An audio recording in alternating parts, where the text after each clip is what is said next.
Havia uma previsão dele estar aqui conosco nos estúdios, mas houve um contratempo e a agenda de governador do estado é sempre muito agitada, muito complicada, mas o governador não queria nos deixar na mão. E está conosco já através do Meet, que está aqui agora, eu e Cláudia Carvalho, para conversar com o governador João Azevedo. Boa tarde, governador. Boa tarde a você, Gerardo. Boa tarde a Cláudia. Boa tarde a todos que nos acompanham. Para mim é um prazer poder participar novamente do programa. Muito bem. Cláudia Carvalho está aqui conosco e vai começar a rodada de perguntas. Pois é, boa tarde, governador. Eu começo lhe perguntando a respeito de uma solenidade da qual o senhor acabou de sair, que foi para o anúncio do primeiro contrato de gestão da Fundação PB Saúde. Que contrato é esse? Para que ele vai servir? Quando chegamos em 2019, encontramos um problema muito sério com relação à saúde, que eram as OSs que estavam comandando e fazendo gestão hospitalares.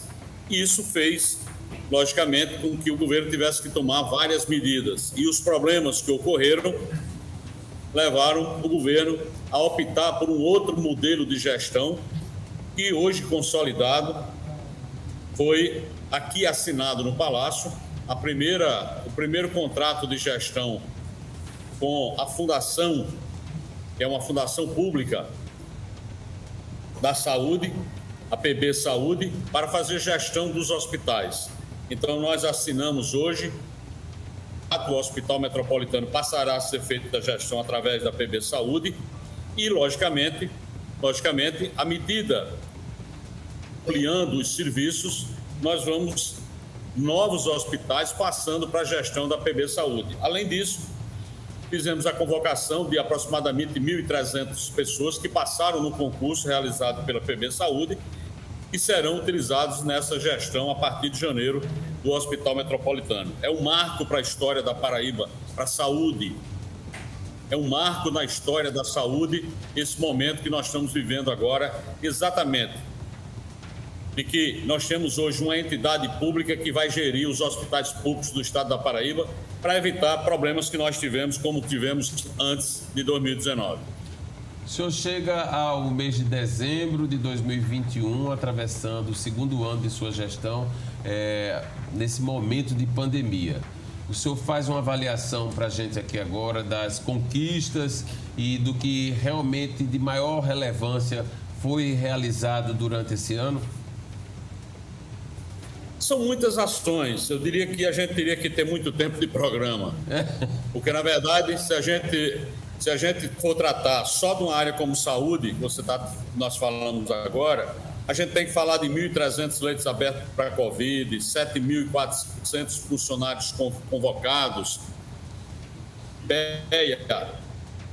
nota 10 no enfrentamento da Covid, ter tido a menor letalidade do Nordeste na Paraíba, a gente ter acabado com a fila da vergonha, que é dessas cirurgias eletivas que existia na Paraíba, que por falta de decisão política não se resolvia, e que nós fechamos o ano agora com 14 mil cirurgias, mesmo acontecendo o enfrentamento da pandemia, ampliação e para a construção de 3 novos hospitais, é o Hospital de São Bento, é a criação de equipamentos para tornar a saúde mais humanizada dentro do trauma, como nós implantamos lá o chamado CAT.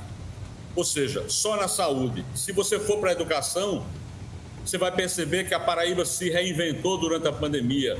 A Paraíba recebeu um prêmio de melhor projeto da educação durante a pandemia.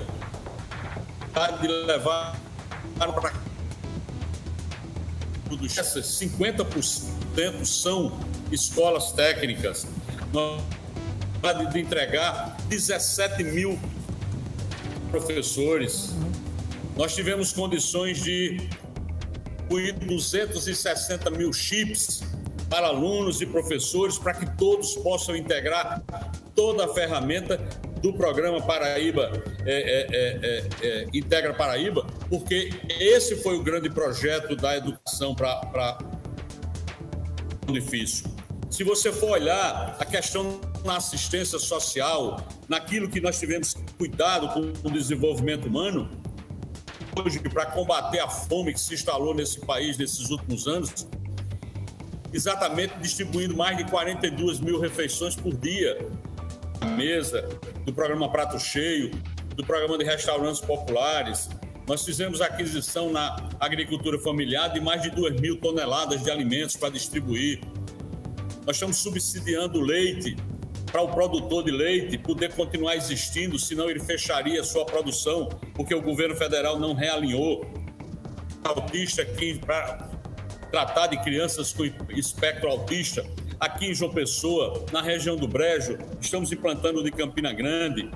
Criamos diversos serviços de proteção social, que foi a ampliação do Maria da Penha, que foi criar o Centro de Referência Racial João Balula, que foi implantar as comissões estaduais de prevenção no campo e na cidade, ou seja, programas de ressocialização dentro dos presídios. Se for na cultura, nós tivemos a oportunidade de cidade, de lançar o Museu da História da Paraíba, de inaugurar o Museu do Artesanato, de apoiar 17 festivais de cinema, junto com o artesanato, os grandes salões de artesanato, criar o Centro de Referência da Renda Renascença lá em Monteiro. É por isso que eu digo, eu estou citando alguns exemplos de uma forma muito rápida. Tem muito mais coisa para dizer em desenvolvimento do turismo, em agricultura, em esporte, em gestão, na própria segurança. São muitos os itens. Então, fazer um balanço, ele requer, logicamente, que a gente tenha um tempo bem maior. Governador, eu fiz essa pergunta ampla para poder a gente chegar a muitas outras abordagens. Eu queria concluir aqui nesse momento de gestão. Segunda-feira, me parece que o senhor vai à Defensoria Pública para sancionar uma lei que foi aprovada na semana passada lá na Assembleia Legislativa. E aí é um novo tempo. Nunca um governador do estado esteve na Assembleia Legislativa no exercício da função, naturalmente. Dito isso, a gente vive um novo tempo. É verdade mesmo esse relacionamento, porque até recentemente a Defensoria reclamava de estar esquecida no tempo pela gestão estadual. Nós vivemos um novo tempo sob vários aspectos. O tempo de relações entre poderes de forma extremamente respeitosa. Com o poder judiciário, com o poder legislativo, com os órgãos de controle, que talvez a Paraíba nunca tenha visto antes. Essas relações que eram o tempo todo conflituosas, como era o caso da Defensoria, como era o caso da Universidade Estadual da Paraíba, tudo isso foi enterrado. Foi enterrado porque na nossa gestão a marca principal é a do diálogo, da discussão, dos argumentos e, se houver convencimento, de encontrar solução, de não jogar para debaixo do tapete os problemas que são encontrados. A maneira de fazer gestão. No Estado encontramos problemas que eram, eu diria que de décadas. Encontramos codificados. Esses codificados nós estamos acabando agora em janeiro. Nós encontramos uma fila, como eu falei, da fila da vergonha, de cirurgias eletivas, de pessoas esperando anos e anos para fazer uma cirurgia, e nós acabamos com essa fila. Nós encontramos problema do Poder Executivo junto com o servidor do IPEP. Assinamos os contratos, fizemos acordo e resolvemos. Encontramos problema do governo do Estado junto ao Procurador da República e junto à Procuradoria e à Procuradoria-Geral do Estado. Resolvemos essas questões. Ou seja, essas pendengas e querelas que nós encontramos dentro do governo, nós estamos enfrentando e resolvendo cada uma delas da maneira que tem que ser. E a Defensoria é um órgão do Estado que nos interessa, tem uma importância extraordinária para a sociedade, e o que nós queremos é isso, é ter um serviço bom que chegue na ponta, lá onde está o cidadão. Por isso que essa nossa relação, nesse momento que eu digo que é diferenciada da Defensoria, acontece por isso, em respeito que eu tenho pela Defensoria e pela forma como nós construímos isso ao longo desses 3 anos. Governador, os servidores públicos estaduais podem ter esperança de algum tipo de reajuste em 2022? E uma outra pergunta é, haverá concurso público também no próximo ano?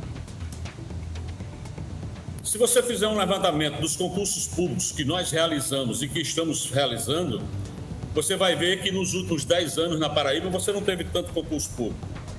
Nós fizemos concurso público, aproveitamos, inclusive, concursos ainda que estavam em vigor da gestão passada, fizemos o chamamento. Aproveitamos, chamamos 550 profissionais para a área de segurança de concurso passado. Chamamos remanescentes da Polícia Civil de concurso passado. Estamos agora fazendo um concurso para 1.400 servidores na área de Polícia Civil. Fizemos um concurso para a educação, que já chamamos mais de 1.700 professores. Para a ESA, estamos fazendo concurso para a Procuradoria-Geral. Estamos fazendo concurso para a DOCAS, que é o Porto de Cabedelo. E estamos planejando, fizemos concurso já concluído, concurso para a Fundac, em que nós tivemos os agentes socioeducativos, mais de 400. Fizemos concurso agora para mais de 4.000 pessoas para a Fundação PB Saúde. E estamos preparando 2 concursos que são exatamente para a Polícia Militar e um outro concurso para o Corpo de Bombeiros.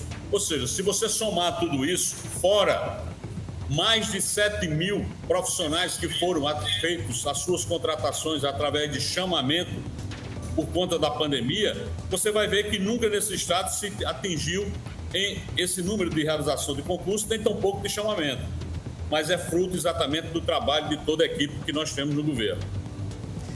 Em relação à polícia, que o senhor falou agora há pouco, essa semana houve um protesto em frente ao Palácio, um grupo de policiais capitaneados aí pelo Cabo Gilberto, reclamando da perda de direitos com a aprovação de um projeto na Assembleia sobre a lei do sistema de proteção policial.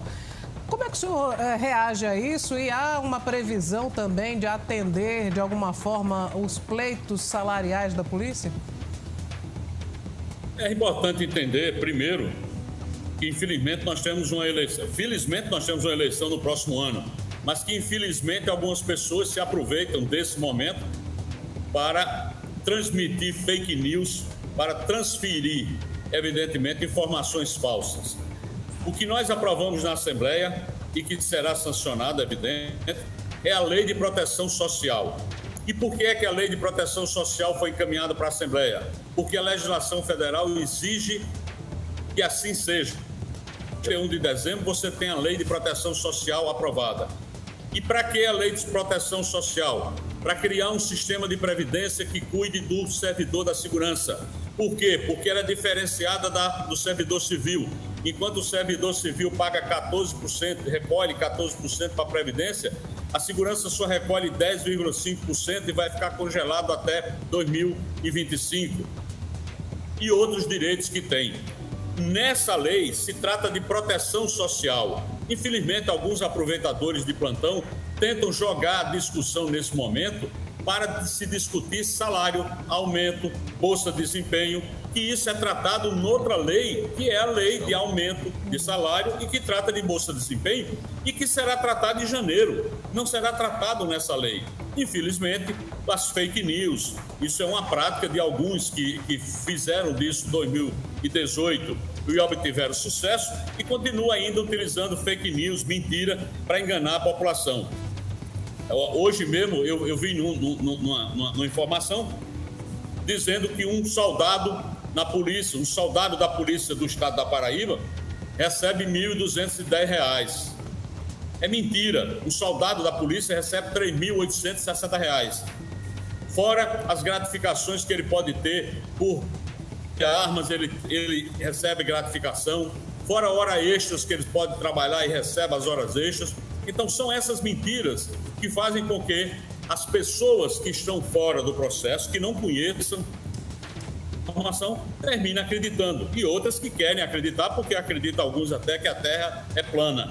Então, querem acreditar de verdade. Bom, vamos falar sobre providências desse próximo ano, 2022. O senhor já está preparando aí uma reforma administrativa, governador? Quando é que sai? Já se tem um panorama de quantos auxiliares podem deixar o governo? Olha só, o processo de mudança dentro de uma equipe de governo é um processo que é constante. Se você fizer uma análise, de 2019 para cá, várias peças foram substituídas durante esse processo. E é natural, agora, num ano de eleição, em que algumas pessoas irão realmente sair para compor algumas chapas na disputa eleitoral, que isso ocorra. Então, nós estamos preparando e já vamos, logicamente, em janeiro, fevereiro, fazer algumas modificações, considerando o novo cenário político. Vocês são testemunha que alguns partidos, como é o caso do PDT, da vice-governadora, deixou o governo porque tem um projeto pessoal, um projeto próprio do partido. E aí os espaços serão ocupados por outros partidos, logicamente, que queiram compor conosco essa aliança visando a reeleição de 2022. Lígia Feliciano, aliás, gravou um vídeo dizendo que a Paraíba anda muito sofrida. O que é que o senhor acha dessa avaliação da vice-governadora? Eu acho que ela demorou demais a ver isso. Puro e simples, isso aí mesmo. Mas a gente está iniciando o ano, governador, e ontem a gente entrevistou aqui no Muito Mais o presidente da Assembleia Legislativa, deputado Adriano Galdino. E aí falamos da possível candidatura dele a vice, se ele ia ser ou não ia ser, se ele ia apoiar o candidato a senador, qual o candidato a senador que ele ia apoiar. E ele externou aqui que o candidato dele é Efraim Filho. Mesmo se o senhor não apoiar, se apoiar Aguinaldo, que é o que está posto aí no cenário que todo mundo comenta, como um possível candidato numa chapa que seria formada com o senhor. Como é que o senhor enxerga isso? E alguns parlamentares, como o Ricardo Barbosa também, não é, Cláudia? Que também já se posicionou dessa forma.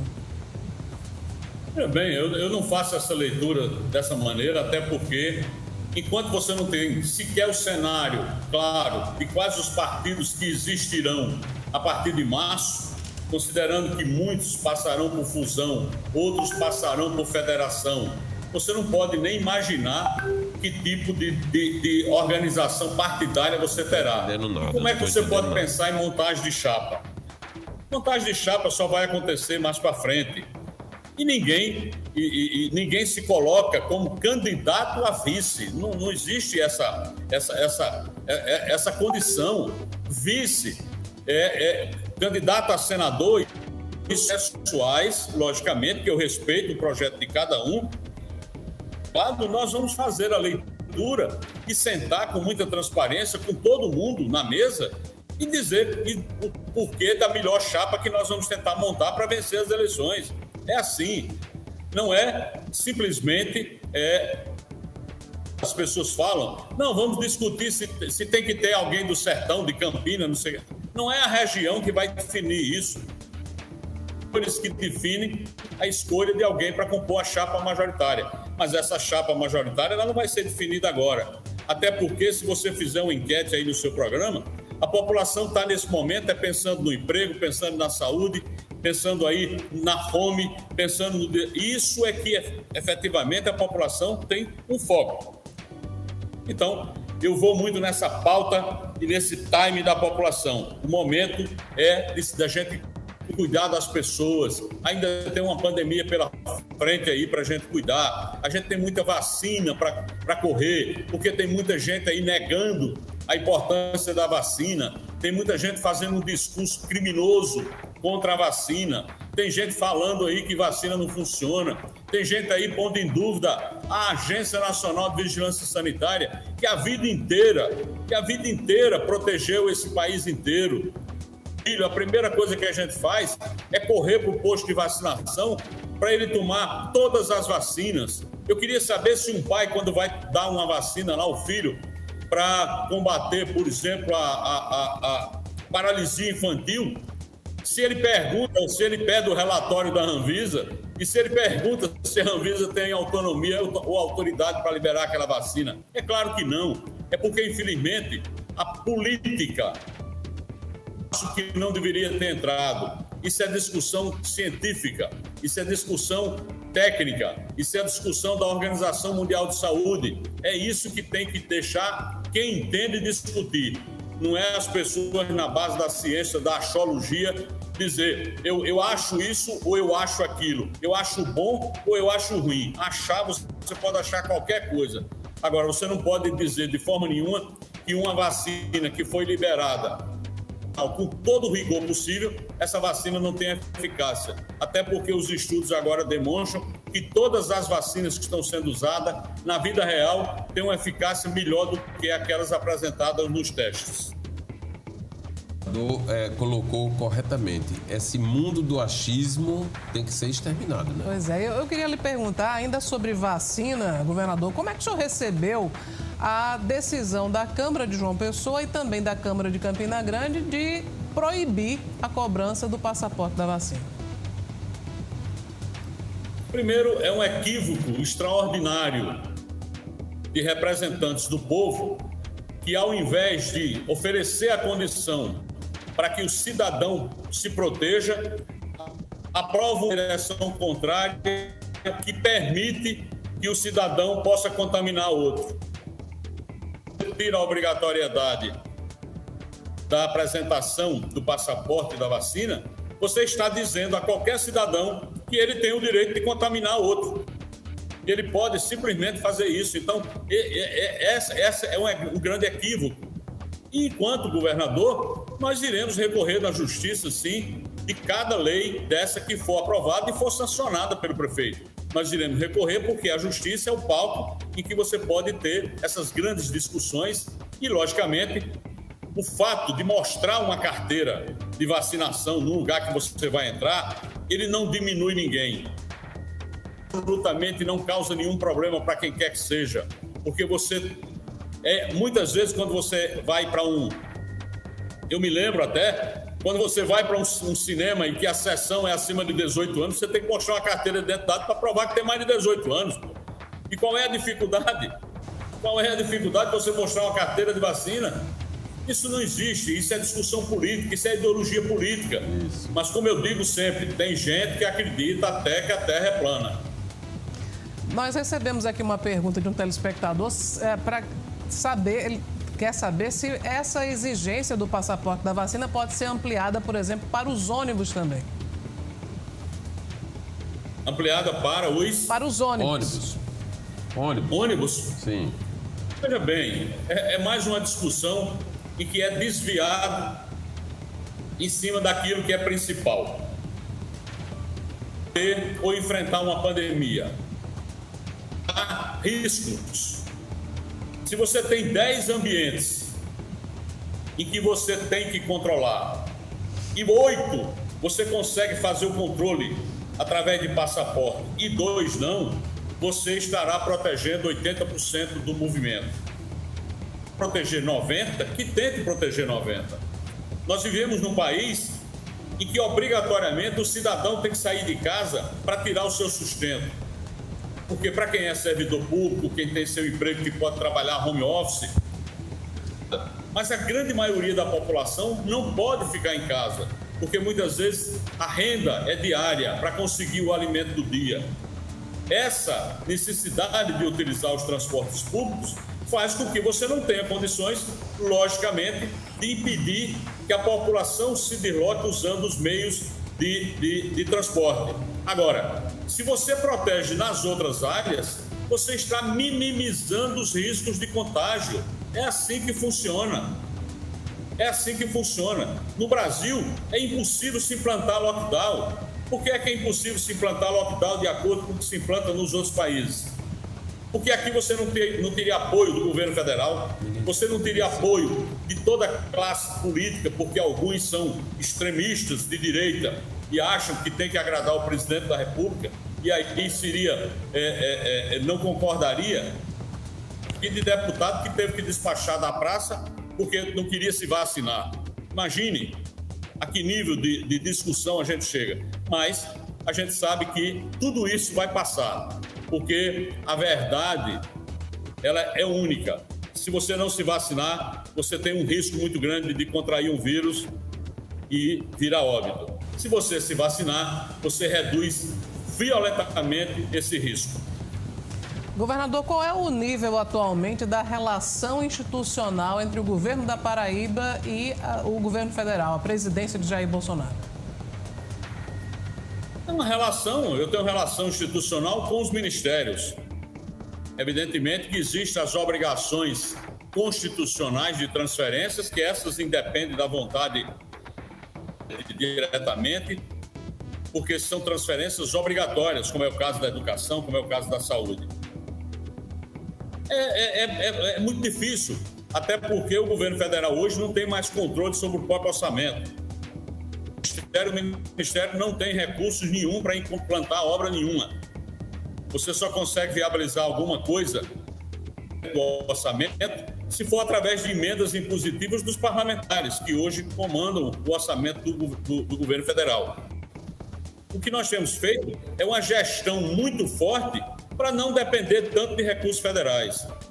Os recursos para dragagem do Porto de Cabedelo estava no orçamento da União, foi transferido para o Porto de Santos. Eu vou ter que investir 88 milhões de recursos próprios da Paraíba para fazer essa dragagem do Porto de Cabedelo.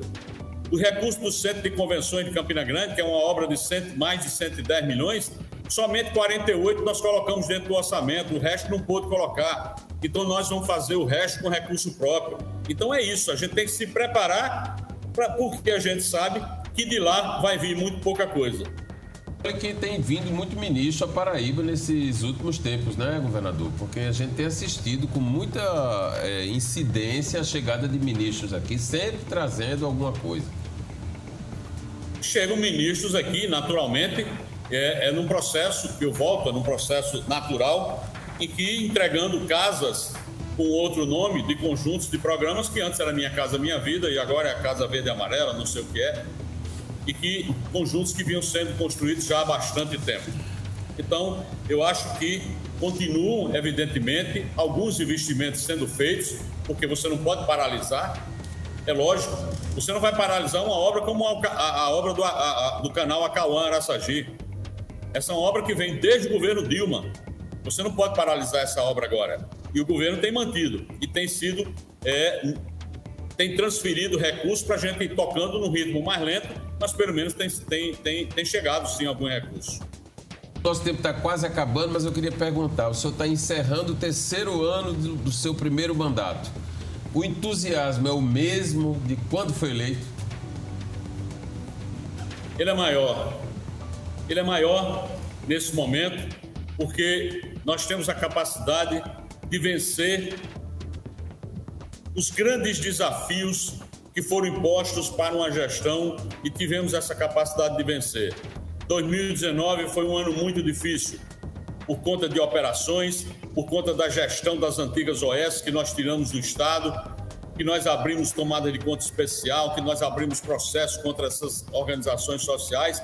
Nós tivemos que assumir todas as unidades hospitalares, passamos para a gestão pública, criamos agora a PB Saúde, estamos repassando para a PB Saúde, então foi um desafio gigantesco 2019. Tivemos 2020, que aí veio a pandemia e exigiu mais uma vez que nós nos reinventássemos. Então, quando você implantou um projeto que venceu como o melhor projeto de educação, mesmo na pandemia, a fila da vergonha das cirurgias eletivas, mesmo com pandemia. Quando o estado da Paraíba recebeu por 2 anos consecutivos o prêmio de melhor estado do Brasil em serviços digitais prestados à população, mesmo com a pandemia. Quando a gente consegue manter programas de investimentos de mais de 2 bilhões de reais em obra, mesmo com a pandemia. Mesmo quando a gente pega em 25 dias agora e injeta 1,4 bilhões de reais na economia só com pagamento de folha. Isso mesmo com a pandemia. Quando a gente dobra o valor do abono natalino para 520 mil famílias.